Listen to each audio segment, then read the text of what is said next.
다 찾으셨죠? 우리 한 목소리로 함께 읽을까요? 히브리서 3장 1절부터 4절까지입니다. 시작.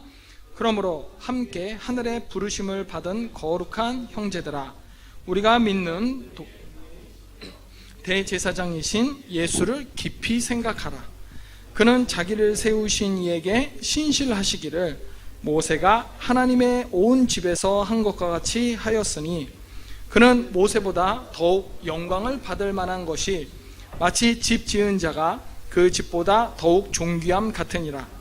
집마다 지은 이가 있으니 만물을 지으신 이는 하나님이시라. 아멘. 오늘 본문은요, 히브리서 3장 전체예요, 사실. 그래서 이 시간에는 히브리서 3장 전체를 좀 훑어보면서 3장의 내용과 교훈은 무엇인지, 그리고 그 교훈이 이 시대의 우리들에게 어떻게 적용될 수 있는지 함께 나누고 싶은데요. 히브리서 3장의 첫 번째 명령이자 오늘 우리가 주목하고 있는 이 설교의 제목이기도 한 예수를 깊이 생각하라. 여러분, 우리는요, 그리스도인으로서 우리 주인이신 예수님을 정말로 깊이 생각할 줄 알아야 돼요. 그래, 내가 예수님 믿어, 이게 아니라 예수님을 묵상하면서 정말 깊이 생각하라는 거예요. 그런데 예수님을 깊이 생각하라는 말을 들으면 한번 예수님을 깊이 생각해 보세요 라고 권유를 받게 된다면 우리 머릿속에 어떤 것들이 떠오르나, 어떤 사람은요, 예수님께서 십자가에 달리신 그 고통이 떠오를 수도 있어요. 패션 오브 크라이스트라는 영화들, 우리 그리스도인들 사이에서는 되게 유명하잖아요. 그런 영화들과 같은 그 고통, 나를 위해서 십자가에 달리심, 그런 것들이 떠오를 수도 있어요. 숨조차도 제대로 쉬기 힘들어 하셨었던 그런 모습들.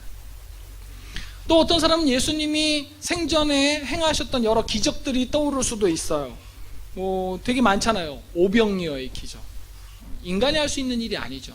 또 물 위를 걷는 사건과 같은 것들, 또 죽은 나사로를 살리시거나 물을 포도주로 바꾸는 그 물리적인 화학 변화들, 이런 것들이 떠오를 수도 있어요. 하지만 이런 내용을 생각하면서 예수님이 무슨 일 하셨는지 이걸 생각하라는 게 아니에요. 예수님을 깊이 생각하라는 것은 예수님이 누구신지, 예수님이 왜 죽으셔야 했는지, 그것을, 그래서 예수님을 믿는다는 우리는 그 예수님을 위해서 도대체 무엇을 해야 하는지, 이걸 깊이 생각하라는 거예요. 그러면서 오늘 본문에서도 이제 봤듯이 모세를 이야기를 끄집어내는 거예요. 모세를 언급한 이유는 3절에 나와 있어요. 그는 모세보다 더욱 영광을 받을 만하다는 겁니다. 그가 누구예요? 예수님이요. 예수님은 모세보다 우리 유대인들로부터, 믿는 사람들로부터 더욱더 영광을 받을 만하다는 거예요. 예수님이 모세보다 낫다는 거죠. 모세는 하나님의 종인데 예수님은 하나님의 아들이에요. 종이 나요, 아들이 나요? 당연히 아들이 낫죠. 그런데 예수님과 비교된 인물이 왜 하필 모세였을까? 성경에 보면 수많은 인물들이 있잖아요. 모세는 이스라엘 민족의 가장 위대한 지도자로 당시 사람들한테 인식되고 있었기 때문에 그래요. 요즘도 마찬가지잖아요. 이스라엘 사람들에게는요, 유대인들에게는요, 자기 민족의 기원이나 다름없는 아브라함도 있어요. 강력한 리더십을 발휘했었던 여러 사사들 있잖아요. 기드온도 있고요. 비록 실패한 사사이긴 하지만 삼손도 꽤 인상 깊잖아요. 또 가장 사랑받은 왕이었었던 다윗왕, 가장 지혜로운 왕이었었던 솔로몬, 그 외에도 예레미야, 이사야, 에스라, 느헤미야, 이런 수많은 선지자들, 하나님의 사람이었었던 엘리야, 엘리사, 이런 사람들이 있는데 이 사람들을 다 열거하려면 한참을 열거해도 좋을 정도인데 그 모든 인물을 제쳐놓고 모세가 언급이 되었단 말이에요. 사람들 사이에서 언급될 만한 모든 인물들 중에서 모세는 어떤 사람이었냐면 그 수많은 사람들 중에서 신앙적으로 가장 뛰어나고 가장 위대한 민족에 대한 위대한 업적이 있고요. 그래서 이스라엘 사람들 한 사람 한 사람이 당시에 인정하는 위대한 인물이 바로 모세였어요.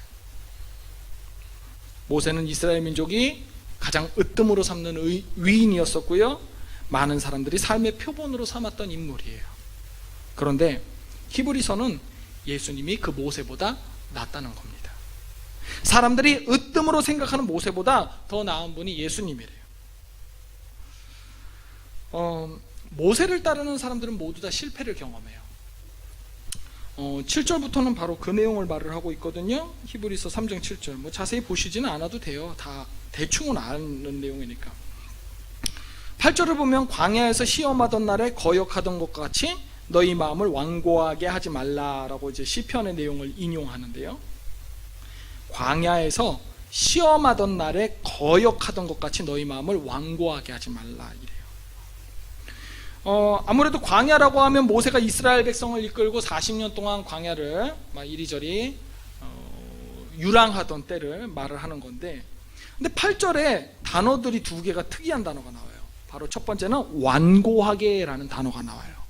헬라어로 완고하게인데, 요거는 어떤 단어를 번역한 거냐면 히브리어를 번역한 단어예요. 근데 이 히브리어 단어 중에서 어떤 단어를 번역했냐면 무리바라는 단어를 번역하니까 완고하게라고 헬라어로 번역이 돼요. 무리바.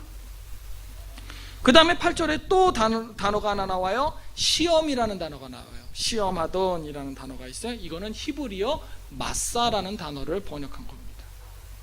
히브리어 무리바와 마사. 성경을 아주 잘 알고 있는 청년들이라면, 혹은 뭐 많이 들어본 청년들이라면 이 두 단어가 한 번쯤은 들어본 단어라는 것을 눈치챘을 거라고 생각해요. 맞나요? 처음 들어보나요? 처음 들어보면 큰일 나는데, 뭐 큰일까지는 아니지만. 출애굽기 17장 7절 제가 읽어드리겠습니다. 잘 들어보세요. 그가 누군지 뭐 알 필요 없어요.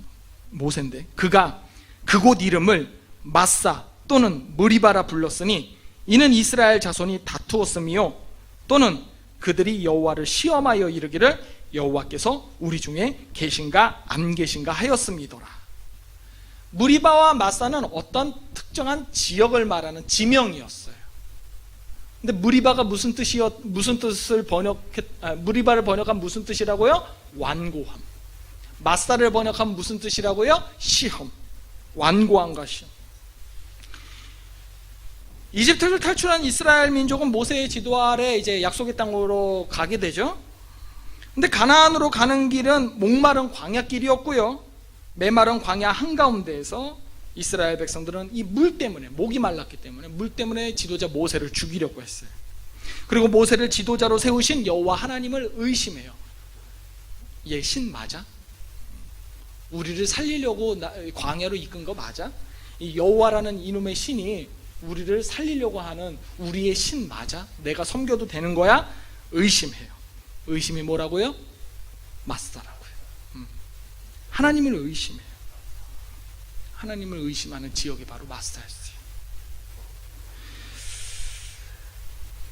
한낱 인간이 하나님을 의심하고, 그래서 의심했기 때문에 하나님한테 대항해요. 거역해요. 완고해져요. 무리바가 되는 거예요. 거기가 바로 무리바 마사였어요. 하나님께서 약속하신 이 약속의 땅으로 인도하는 모세를 따른다고 해서 완전히 그리고 온전히 약속의 땅에 도달하는 것이 아니라는 거 우리는 잘 알 거예요. 그 지도자가 민족 전체로부터 다 인정을 받는다 할지라도, 여기 앉아있는 우리 모든 사람이 모세를 인정한다 할지라도 그 길이 정답이 아니에요. 사실 우리는 알고 있죠. 이집트에서 탈출한 그 이스라엘 백성들 중에서 약속의 땅 가나안에 들어간 사람은 딱 두 사람밖에 없어요. 누가 들어갔어요? 여호수아하고 갈렙밖에 없어요. 심지어 누구도 못 들어갔죠? 모세도 못 들어갔어요. 세대가 바뀌어서 광야에서 태어난 이 탈출자들의 자식들만, 광야에서 태어나서 그러니까 이집트에서 노예 생활을 해보지 않은 노예 근성이 없는 자들만 가나안에 들어가게 돼요. 모세를 따르면, 하나님이 인정하신 지도자 이 모세를 따르며 약속의 땅에 들어갈 줄 알았는데 그게 아니란 말이에요. 자, 그러면 다시 히브리서가 쓰여지던 예수님 시절로 돌아와서 히브리서가 쓰여졌어요. 지금으로부터 약 2000년 전. 사람들에게 이 예수라는 인물이 매력적이었을까요? 아니에요. 모세만큼 매력적이지 않았어요. 예수는 어떻게 죽은 사람이에요? 사형수예요. 로마 제국에게 반역을 꾀하다가 쿠데타를 일으키려고 하다가 민중분기를 일으키려다가 십자가에 처형된 사형수란 말이에요. 이미 유대인들에게는 모세를 비롯해서 아브라함, 다윗, 솔로몬 이런 수많은 위인들이 말 그대로 민족에게 위대한 자취를 남긴 채 남긴 그 발자취가 있는 그런 인물들이 있었어요. 그런 인물들에 비하면 예수는 비할 바가 없는 하찮은 인물이었어. 그런데 예수가 모세보다 더 낫다라는 오늘 이 히브리서의 주장, 무엇을 기준으로 해서 그 주장을 할 수 있을까? 14절을 보면요, 3장 14절에 뭐라고 되어 있냐면, 우리가 시작할 때에 확신한 것을 끝까지 견고히 잡고 있으면 그리스도와 함께 참여한 자가 되리라 라고 되어 있네요. 모세를 따르던 자들은 약속의 땅 가나안에 들어가지 못했지만, 무리바 마사 사건으로 인해 하나님을 경노하게 했지만, 예수 그리스도를 따르는 자들은 약속받은 천국에 함께 참여할 수가 있다라는 거예요. 모세 따르는 사람들은 약속의 땅 못 들어갔는데 예수를 믿는 사람들은 약속의 땅인 어디를 간다는 거예요? 천국을 갈 수 있다는 거예요. 그러니까 예수가 더 모세보다 낫다는 거지. 하나님의 백성들은요, 그래서 무리바하고 마사에서 벌어진 일들을 기억해야 돼요. 결코 그곳에서 일어난 일을 되풀이해서는 안 돼요. 내 마음 가운데 하나님을 의심해서는 안 돼요. 내 마음 가운데 그 의심이 증폭되어서 하나님을 경노케 하고 하나님 앞에 거역하고 하나님 앞에 목을 꼿꼿이 하는 완고함이 있어서는 안 된다는 거예요. 하나님을 의심해서도 안 되고 하나님을 욕보여서도 안 돼요. 근데 모세를 따르는 자들은 그렇게 했었어요. 그 무리바와 마사라는 곳에서 완전하지 못했던 거예요.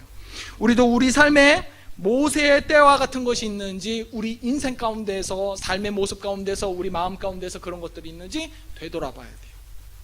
우리는 세상 사람들의 눈에는 좀 허름하게 보일지는 몰라도 어쨌든 그 허름해 보이는 예수님을 붙잡고 헌신하고 노력해야 되는데, 내가 그리스도인이라고 하면서, 신앙인이라고 하면서도 나도 역시 어느새 많은 사람들이 인정하고 많은 사람들이 박수 쳐주고 많은 사람들이 관심 갖고 또 내 눈에 보기에도 그럴듯해 보이는 그런 것들을 부여잡고 이 세상을 살면서 하나님 믿어요 라고 위선적으로 살고 있는 것은 아닌가 돌아봐야 된다는 거예요. 내 관심이 예수님이 계신 그 정면을 향하고 있는 것이 아니라 예수님을 살짝 비껴놔. 예수님 비슷한 것에 맞추어져 있지는 않는지, 예수님에 맞춰져야 되는데 예수님 비슷한 것에 맞춰져 있지는 않는지 늘 나 자신을 살펴야 돼. 매번 설교 때마다 우리가 이 땅에서 포기해야 될 것을 여러분들한테 계속 나열을 하죠. 성공이라든가 재물이라든가 권력이라든가 명예라든가 외모라든가 이런 것들요. 이것들은 우리가 과감하게 포기해야 될 것이 맞지만요, 때로는요, 사단은 때로는 우리의 삶의 목적으로 가는 이 목표를 아주 살짝 바꿔 옮겨놓는 것만으로도 우리가 삶의 목적을 이루지 못하게 할 수도 있어요. 이 무슨 말이냐면 좀 복잡한데, 우리가 하는 모든 일에는요 사실 바라는 목적과 알맞은 방법이 있어요. 그렇죠? 예를 들어서 성적을 올리기 위해서는 공부를 해야 돼요. 근데 공부 안 하고도 성적을 올릴 수 있는 방법이 있죠. 어떤 방법이 있어요? 네, 맞아요. 컨닝하면 돼요.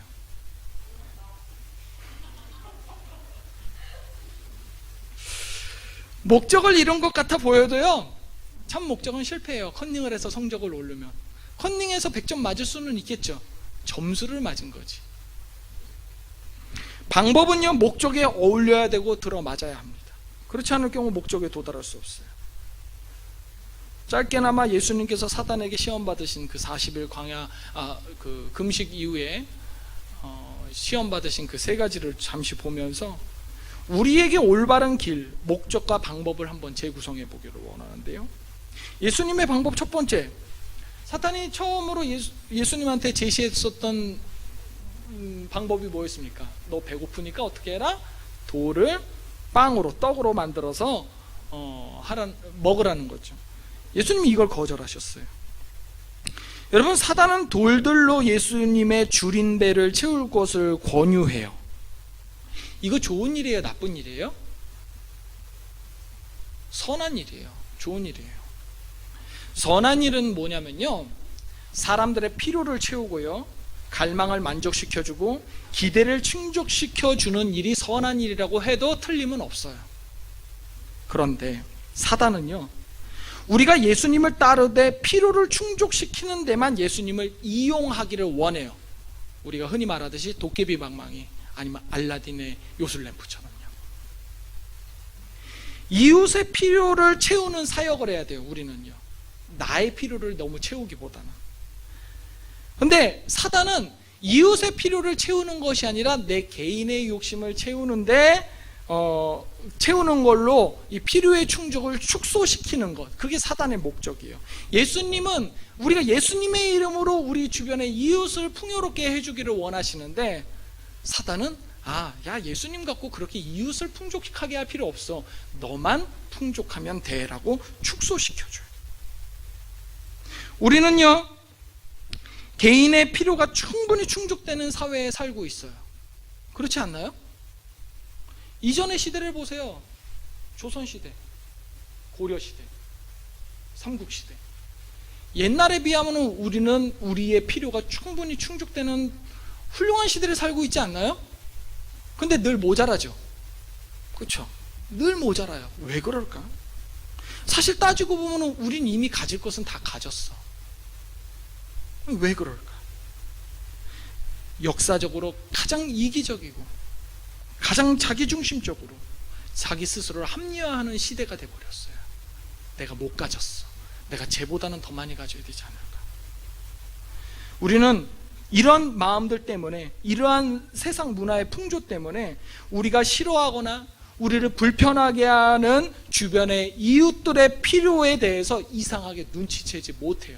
스스로 눈을 감아버리죠. 이게 사단이 우리에게 요구하는, 우리의 시야를 좁게 만드는 특징이에요. 예수님의 방법 두 번째예요.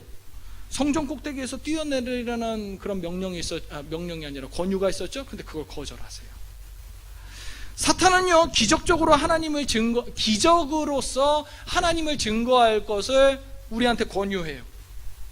사탄이 그래요. 야, 너 이제 기적 갖고 하나님을 한번 증거해봐, 전해봐, 얼마나 좋아. 근데 여러분, 종교적인 기적은요, 군중들을 즐겁게 하고요, 사람들한테 황홀경을 경험하게는 합니다. 좋죠? 근데 딱 그래서 큰 사역을 할 수 있는 것처럼 보여요. 예를 들어 볼까요? 아주 뛰어난 연예인이, 방탄소년단이 우리 교회에 다닌다고 생각을 해봐. 네, 매주 새벽 예배도 나오고 수요 예배도 나오고 금요기도회도 나오고 주일 예배 나오고 청년 예배 나온다고 생각을 해봐. 여기에 가득가득 찰 거야, 사람들이. 그렇죠? 우리 교회에서 목사님이 딱 손만 얹으면 모든 병이 다 나아. 암이 나고, 안 보이던 사람이 눈을 뜨고, 막 안진뱅이가 걷고, 이런 일들이 벌어진다고 생각해봐요. 우리 교회 정말 대단할 거예요.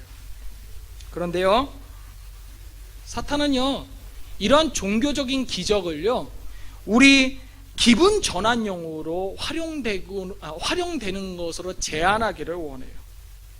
그러니까 우리의 신앙은 삶의 헌신으로 이루어져야 되거든요. 하나님 앞에 충성됨으로 이루어져야 되는데, 그게 아니라 와, 방탄소년단이 우리 교회에 다녀, 자부심이 생겨요. 와, 우리 목사님은 손만 대면 다 나, 자부심이 점점 강해지는 거예요. 신앙을 갖고 하나님 앞에 겸손해져야 되는데, 내가 이 교회에 다니는 청년이야, 내가 이 교회에 다니는 뭐 집사야, 권사야, 뭐 안수집사야, 이런 식으로 점점 더 자부심이 생겨지고, 그러면서 내가 가져야 될 마음을 잃어버리게 만들어요. 이게 바로 사탄의 전략이죠. 여러분, 예수님의 기적은 야박하거나 좀 치졸하지는 않아요. 인색하지도 않아요. 하지만 현실 도피나 아니면 내 마음을 충족시켜 줄 수 있는 스릴로서 이용되어서는 안 되거든요. 자, 예수님의 방법 세 번째, 천하만국을 지배하라는 방법이 있었죠. 거절해요. 사단은요, 완전한 예수의 능력으로, 예수님 얼마나 완전하세요? 얼마나 완전한 게 아니라 그냥 완전 자체죠. 신이시니까. 그 완전함으로 이 땅을 통치를 하라고 해요.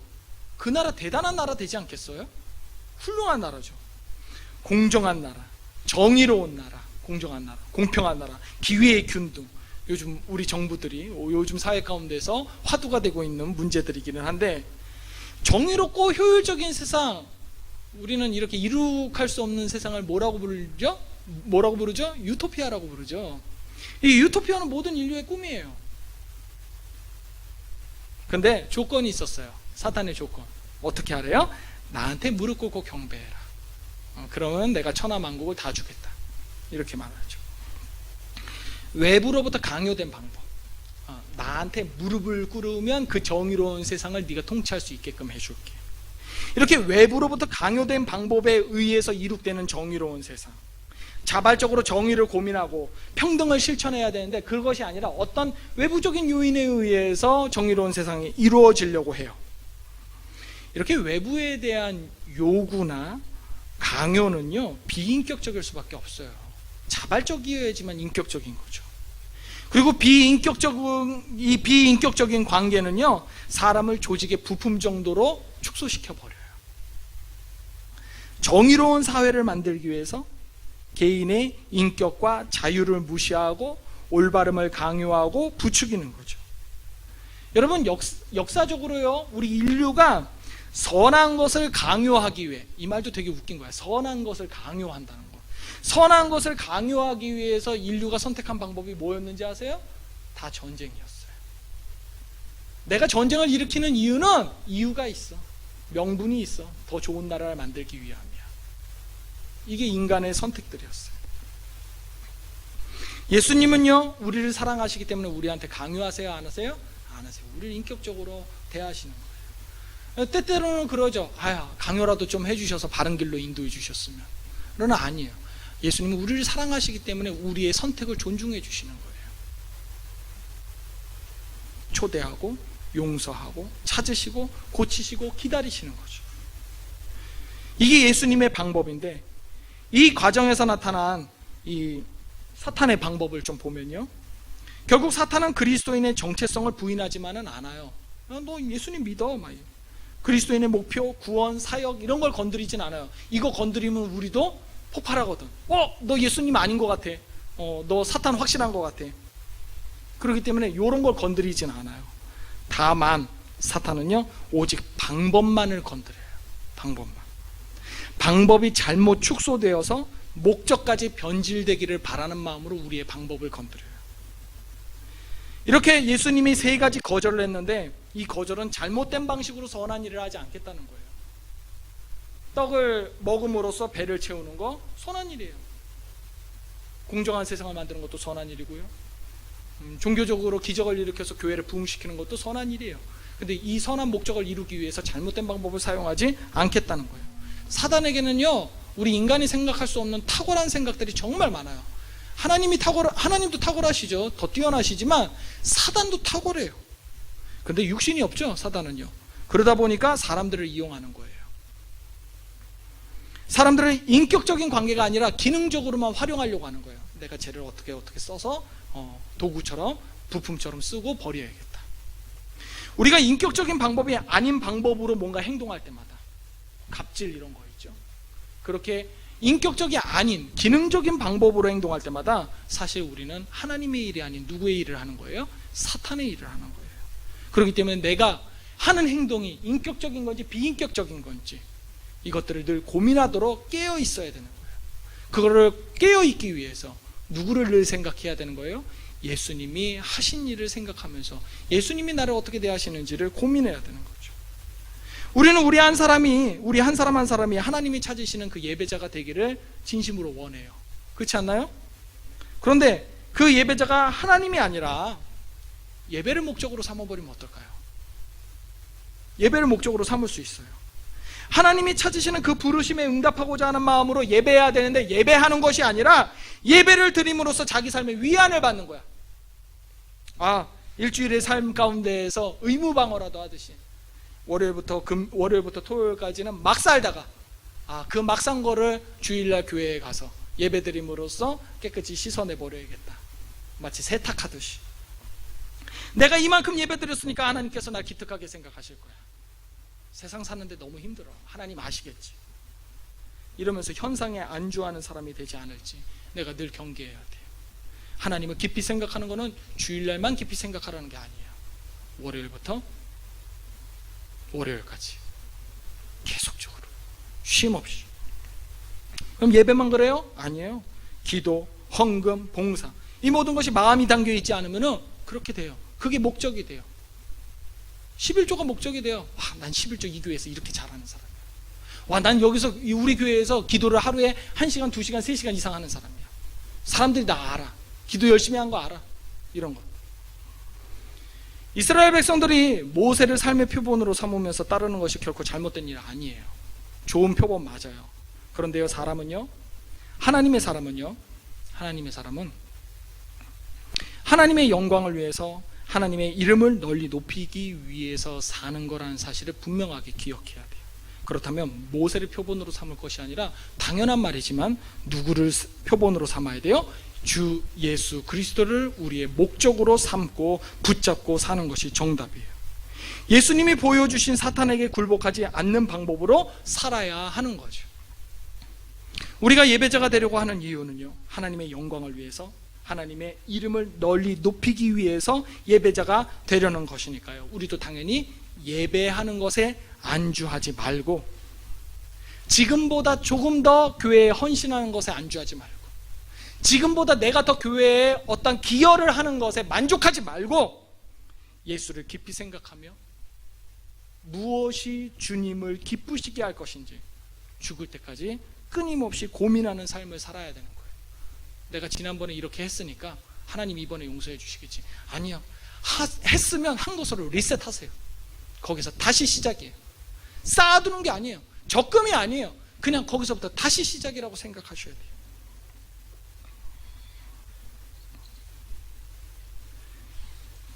여러분을 향한 내 사랑이 아직은 미흡하지만 그래도 처음으로 한번 말해보자면, 사랑하는 청년 여러분, 예수님이 내 삶에 무엇을 요구하고 계시는지 그 목소리를 들으려고 귀를 열고 있는지, 내 열린 귀를 한번 살펴보세요. 내 삶이 바쁘고 미래가 불확실하다고 하나님 잠깐만요, 내 말부터 먼저 들어주세요 라고 예수님을 깊이 생각하는 게 아니라 내 삶을 깊이 묵상하는 그런 삶을 살지는 않는지, 여러분 언제 돌아볼 수 있을 것 같아요? 결혼하면요? 가족들을 꾸리면요?